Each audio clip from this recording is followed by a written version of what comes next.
Well, hello, I'm Jenny Kirk, welcoming you to JK2, our second channel. And this is a video that we recorded during the live streams whilst we were at the Great Electric Train Show in Milton Keynes a couple of weeks ago. Now, we were lucky enough to be able to do some interviews with a number of big movers and shakers in the industry, and this interview is the one that we did with Ben Jones from Heljan, where we talked about all things Heljan, including some of the models that they had just announced at the show. Now, I will warn you that we had some technical issues with the sound, and it sounds a little bit scratchy in places. Unfortunately, there's nothing we can do about this. We weren't aware at the time, but it is still perfectly listenable too. So without further ado, please like, share and subscribe, and check out this video with Ben Jones.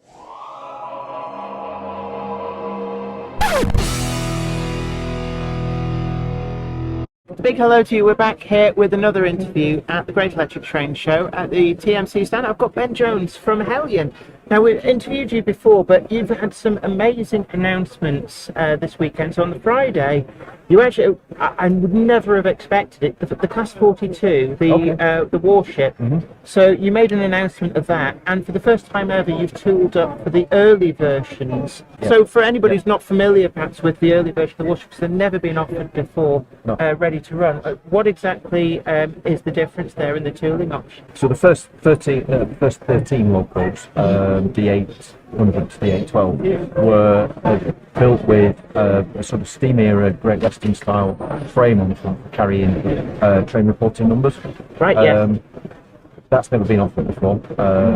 We're producing that version exclusively for rails, and then the standard versions with the roller line hook codes, they'll be on general release. And obviously that version has been but not to. There has to be an all-new model with sort of modern features that you get on locals these days. And because also there's some detailed variances, some actually quite subtle detail differences as well that you're able to offer on these.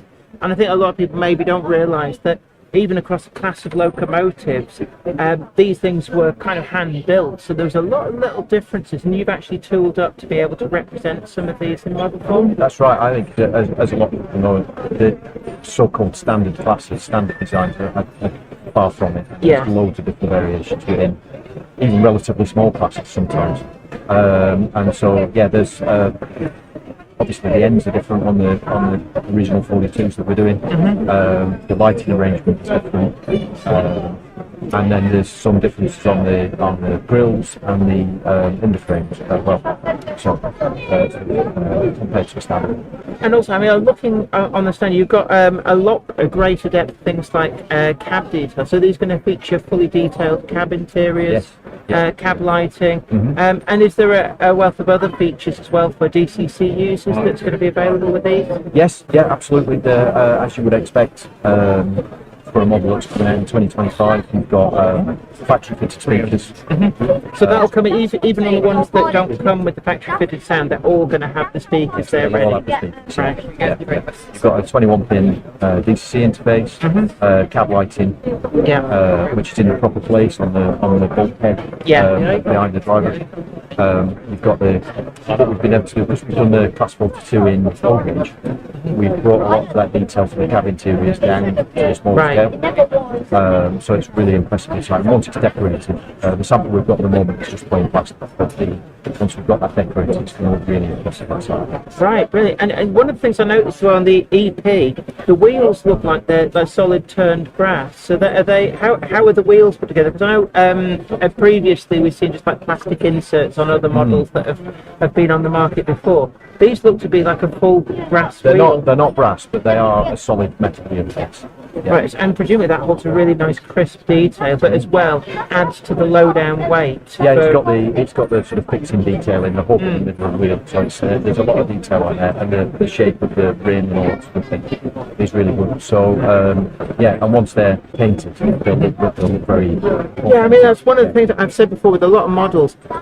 Nothing looks like painted metal than real metal that's been painted. It's very difficult to make plastic look like painted metal. So when you can make those parts out of metal and then paint them, it really does look so much crisper and nicer. That's right, and on the new 42 as well, obviously the warship design's got quite a deep skirt around the whole of the lower part of the loco. That's all metal in the model as well. Oh, right. So it's got a lot of weight sort of low down to give it good stability. And what sort of time frame are we looking at for these? At what point are you at now with them? You've got is there an EP that's on the stand? Is that a functional EP or is that? Oh, right. Runner, yeah. So how long will it be before people can expect to see these in the shop? That sample only arrived the day before this show, so we've literally not had time to test it yet. But it's looking pretty good already. Obviously, there's always with these things there will be tweaks and changes to make along the way. The artwork for the decoration for the liveries is already done and approved, so that on that phase we should be able to move to that phase pretty quickly. I would, at the moment, we're sort of estimating next summer. Next summer, yeah. And they'll be available from all of the Heljan stockists, apart from the early versions, and they're an exclusive to Brailsford Sheffield. Yes. But then also, not content with that, on Saturday you've also announced that you're doing another production run of the 35-ton, the TSV style tank wagons. So this is a rerun of a product that's been out before. So I presume that this is off the back of demand from modelers, people wanting more of these, and you've listened to them, and there's a new production run coming out. How many different versions of those are you looking to release? Off the top of my head, there's 2 different SO versions with the full branding all down. There's Regent, which is another popular livery from the 1960s. There's Fina, which is new. We've never produced them in that livery before. That's another attractive 1960s livery. There's the molasses tanks in sort of 1980s. Oh yeah, I know the ones. Yeah. There's a single ICI tank in the sort of like grey, blue green. Colour. Yeah, that's a solo wagon. And then in the A tanks, this is a customer there are Tom Lattimore.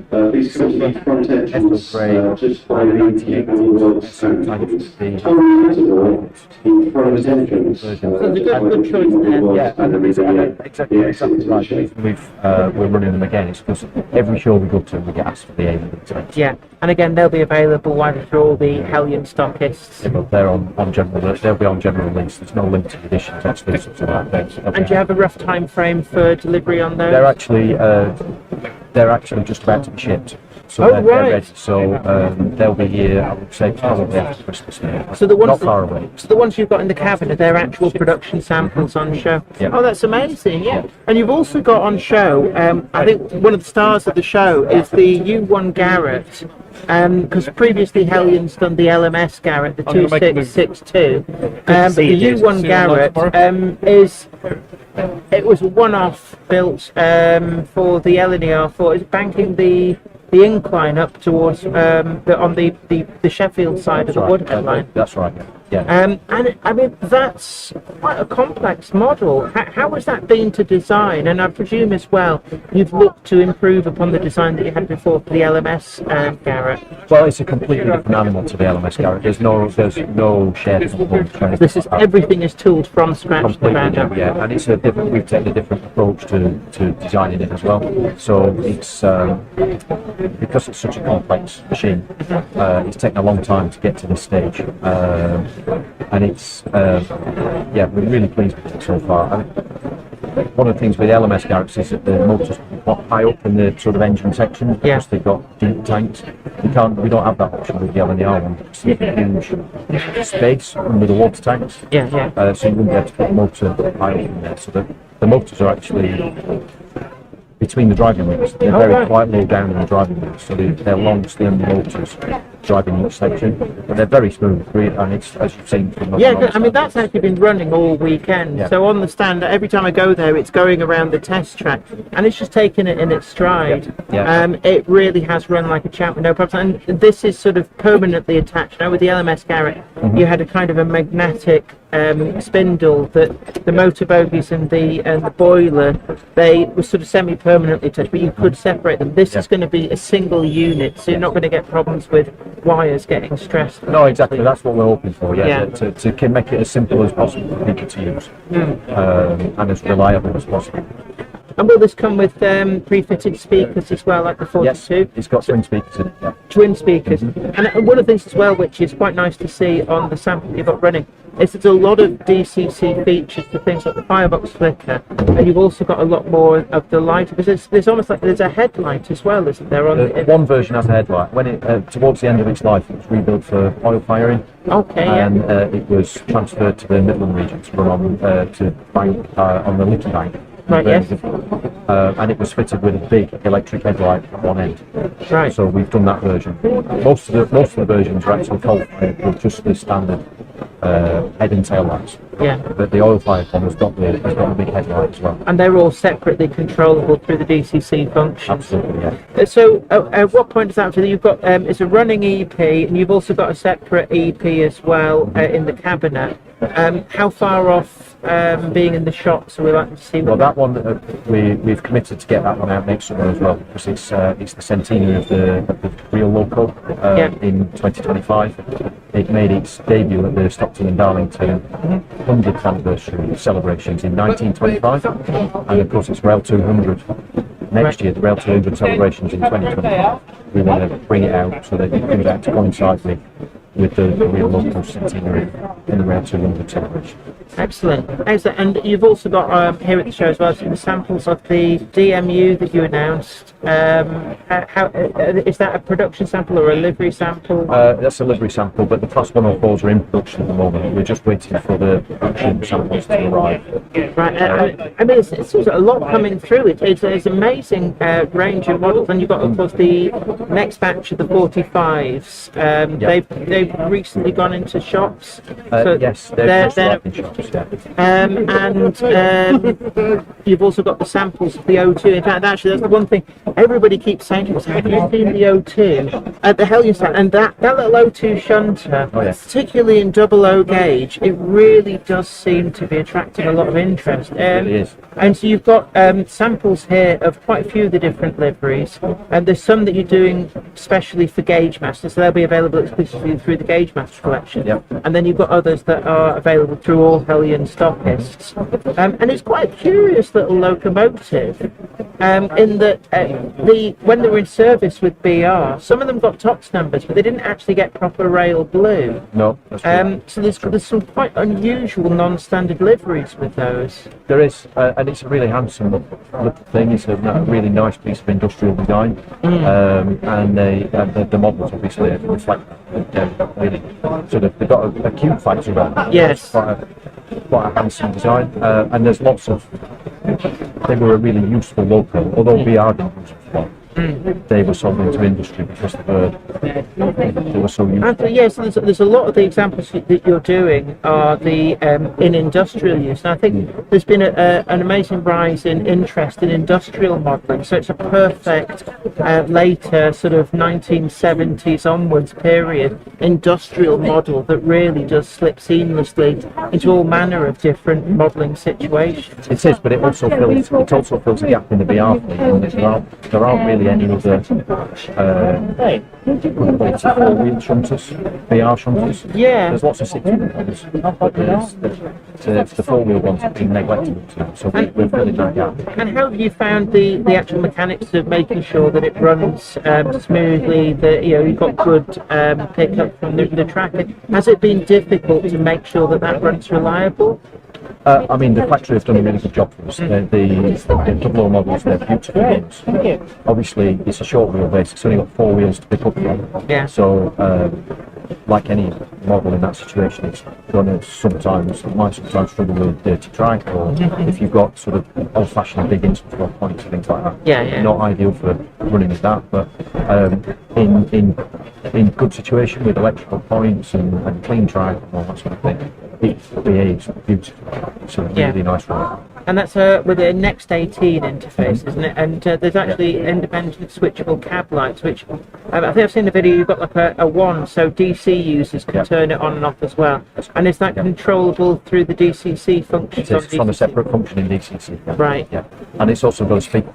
It's also got a speaker fitted inside the bonnet. It's got a tiny speaker, so right. Really easy to convert to DCC. So if you want to fit aftermarket sound, it's just simply a case of sourcing a Next 18 chip, putting it in. You don't have to. You don't have to worry about the speaker. And will there be a factory fitted sound option of that? Or? Not on the first batch, no. I mean, we may do that later, but right, okay. No plans at the moment. And you've got the O-gauge version as well.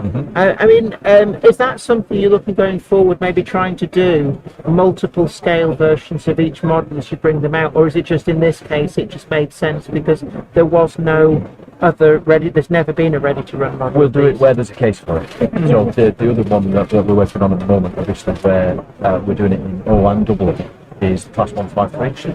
Oh yes, yeah. So we've brought the 153 out in O gauge, which has had an incredible response. Yes. And loads of people were asking us to do it in double as well. So that's what we've done, and it means that we can share some of the research. Obviously, they're very different. An O-gauge model is a very different project to the double one. Yeah. Physical space that's available. In terms of things like livery research and stuff like that. Yeah.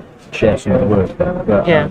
But where there's a case for it, we will do stuff in multiple scales. And going back to the O2, I mean, has this opened the door maybe considering, I think the only BR classes, TOPS classes that have never been done would be some of the other four-wheel shunters. The fact that this is working well, you've got it running really reliably, you've proven the four-wheel system with that. Does that open the door to maybe considering some of the other classes that have never been done before? If the O2's a success, then we'll certainly look at doing something else. I mean, I don't know what, but I don't have any particular favourites. Yeah, I mean, obviously, I wouldn't want to put you on the spot. No, but I don't have any particular favourites or anything out there at the moment. Yeah. We'd certainly be, if the O2 does well, then we would look at other small shunters as well.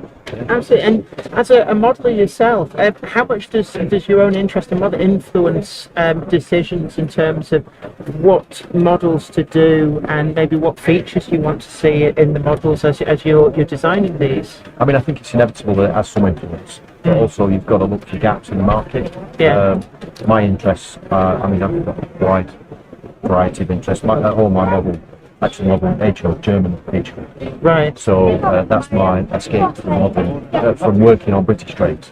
So so I don't do my hobby and my day job are not the same thing. Yeah, I mean, is that important to try and separate the two so you don't just end up losing your hobby and making it all work? Yeah, I think so. Yeah. And how did you first get into modelling? I know you previous to Heljan, you worked, you were the editor for Model Rail, but in terms of how did you start with railway modelling? I got it through, like most people, through my dad. Yeah.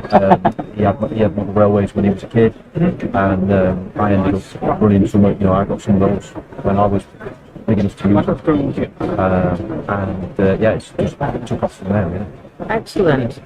Well, look, thank you so much for coming and having a chat with us. It's great to talk about some of the new models, and of course, everybody, if you check out your Heljan stockist for all of those models and get your orders in, it looks like it's going to be busy actually next summer. So there's a lot of great models coming through. Absolutely, and of course, don't forget there's plenty of O-gauge models as well in the Heljan range too. So thank you so much, and I think there's somebody's probably asked about, because you originally announced you were thinking about dipping your toe in TT120 and then backed out. Is there ever any likelihood that Heljan might take another look, or is it just a case of... We're keeping an eye on it. We don't know. We're still not sure what side of the market is, where it's heading.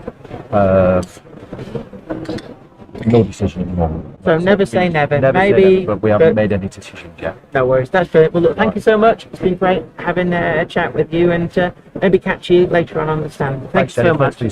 Take care. Cheers. Thank you. Bye. So that's Ben Jones from Heljan. I hope you really enjoyed that video, and we're going to be putting out some more of the interviews that were featured as part of our live stream coverage of the Great Electric Train Show 2024. Please like, share and subscribe, and it's always great to hear from you in the comments section down below just what you thought about the announcements that are coming from Heljan. And until next time, this is me, Jenny Kirk, saying you take great care of yourself, happy modelling, and bye for now. I'd like to thank everybody over on Patreon, and an extra special huge thanks goes out to our Patreon heroes. Without you guys over on Patreon, we really wouldn't be able to keep making the video content that you see on this channel. And don't forget that you can also head on over to patreon.com/JenniferKirk and check out the different tiers of rewards. Thank you so much. You are absolute legends.